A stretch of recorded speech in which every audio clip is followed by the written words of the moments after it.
Bom, episódio 7 da segunda temporada de Solo Leveling.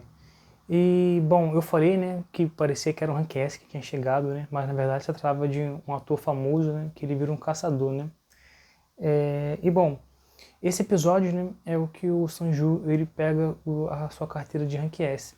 Eu acho que foi lá pelo episódio 5, né, que eu falei que eu esperava que quando fossem abordar essa questão do Sanju ser reconhecido como Rank S, né, seria, eu tava com a expectativa, né, que seria uma coisa mais grandiosa, né, vista assim, né, globalmente, né, como, por exemplo, né, uma dungeon, né, de algum resgate, ou que alguns caçadores lá ranquear muito forte não conseguiram ter sucesso.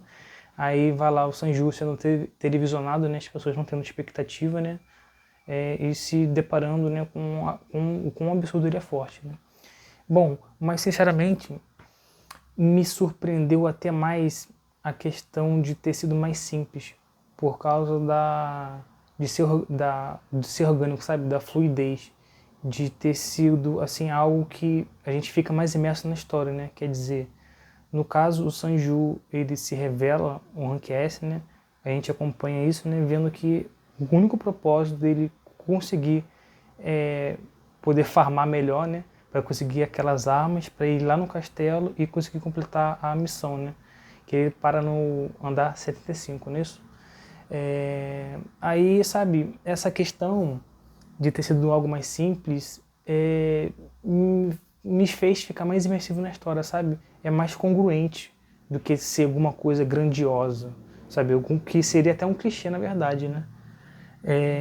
E Solo Leveling, né, no episódio passado, já me surpreendeu com o cara Galgan sendo colocando muito medo, né? Como eu comentei no episódio passado, né, lembrando o John Punchman, né?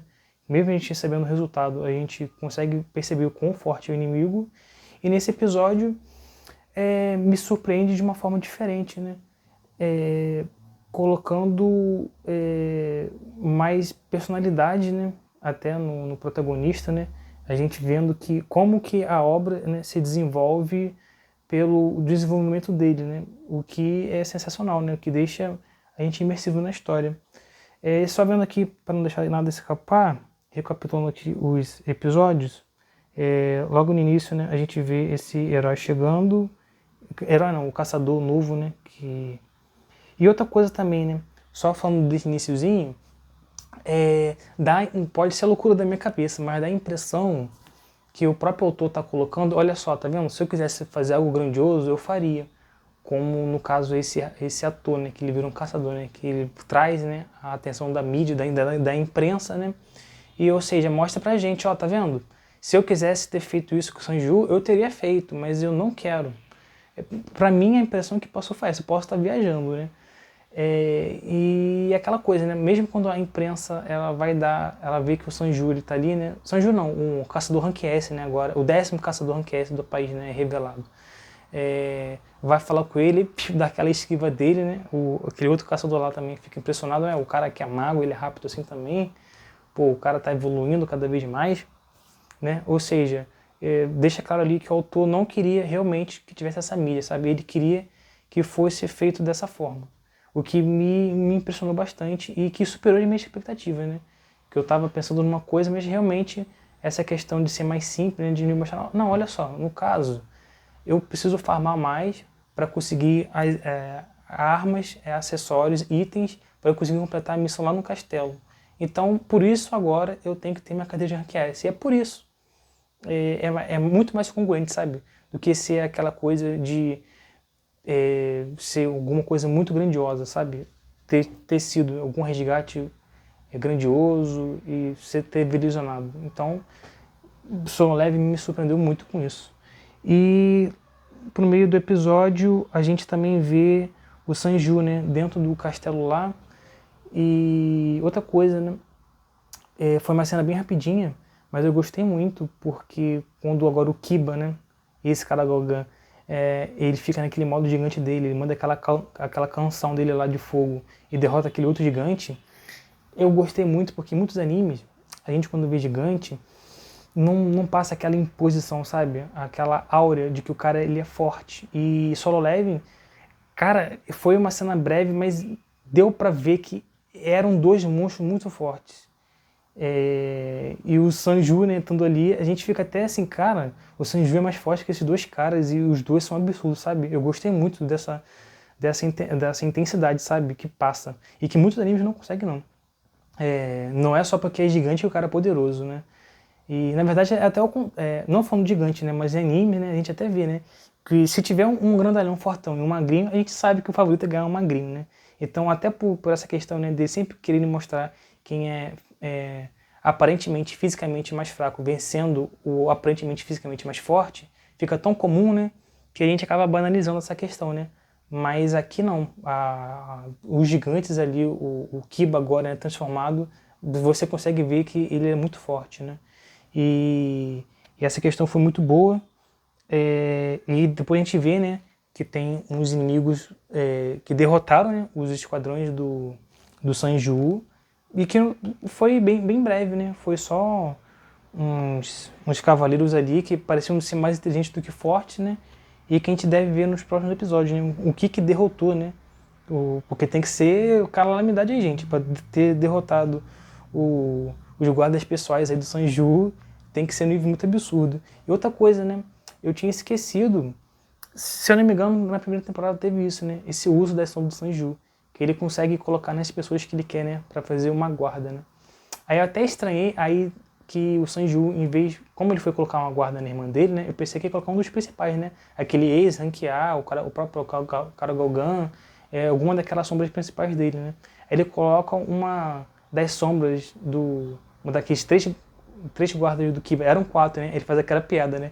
E quando ele tava lá, que ele salva o líder da guilda, né? Que ele tá de costas assim, aí manda aquele bicho lá pra cima, né? Ele fica preso lá e ele esqueceu de tirar. Eram quatro, então agora são três.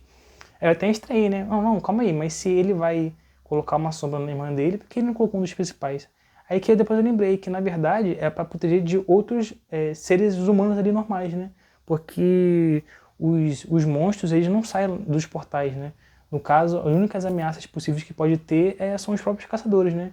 E que ali a gente vê que não são uma ameaça em si para os civis normais, né? Porque tá certo que se algum cara ficar doidão, ele pode meter o louco, mas a gente sabe que em geral, via de regra, os caçadores não são uma ameaça, né, para os civis. Então, não teria por que o Sanju colocar um guarda principal, né? Se é só para proteger de pessoas assim normais, entre aspas.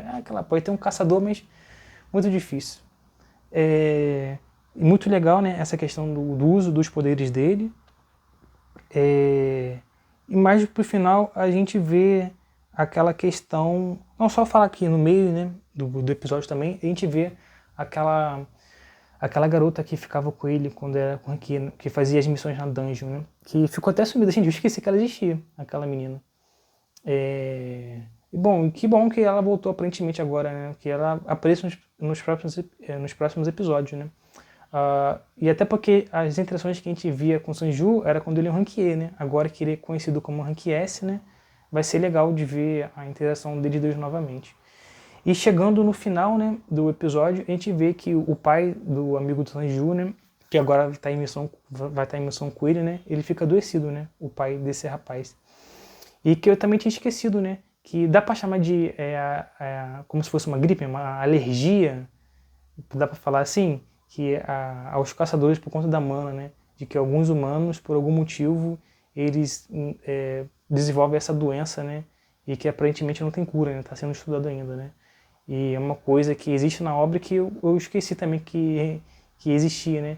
E que eu achei bem legal, né? Dele falando daquela questão da seleção natural, né? Que isso que é seleção natural, que está sendo cruel comigo, por eu não ter essa força, né, entre aspas, né? Eu não ter despertado como um caçador, né? E agora eu ter essa alergia, né? E a gente fica interessado de fato o que pode ser isso, né? Porque algumas pessoas elas não despertam e elas não têm essa reação, né? Ou será que ou por ser uma coisa nova, né? É outra coisa também, né? Que eu não lembro que é muito abordado. Há quanto tempo que essa questão do despertar é abordada? Será que isso mostra será que isso é mostrado lá na primeira temporada? Porque aparentemente parece ser uma coisa nova, né? Bom, se o presidente da associação ele é bem velhinho, né? Então a gente pode colocar aí que tem no mínimo que uns 40 anos que existe já. Um pouco mais, ainda assim é pouco, né? Pra gente ver essa questão das doenças, né? Se todo mundo que não tem mana no final adoece, ou se é só com algumas pessoas, ou se é por questão mesmo de saúde, né? Porque a pessoa tem menos, porque a pessoa está idosa, né? E tem menos anticorpos, assim. Estou bem curioso também para ver essa questão, né? Do por que as pessoas desenvolvem essa doença de fato e como curar, né? E por que algumas pessoas elas não são despertadas em caçadores, né? E ainda mais, porque algumas pessoas como o Sanju são despertadas 2 vezes em caçadores, né? E bom, gente, tô muito surpreso com o Solo Leveling, tô bem ansioso para os próximos episódios. E como eu disse, né, só ratificando, me surpreende muito com essa questão deles colocarem de ter sido uma coisa mais orgânica, né? O Sanju pegando o cartão de Rank S dele, né? Ou seja, uma coisa muito mais natural e plausível, né? Bom, ele precisava dos itens lá e por isso que ele virou Rank S, né? Sem precisar de muito glamorização, né? Sem ter tido algo muito glorioso para isso. Então, realmente me surpreendeu muito positivamente. E, bom, gente, fim do vídeo aqui. Só os agradecimentos, né? Para quem ficou aqui, muito obrigado. E é isso, o próximo episódio de Solo Leveling vai ser o episódio 8. Então, para quem ficou aqui, muito obrigado, tá, gente? Então, até o próximo episódio.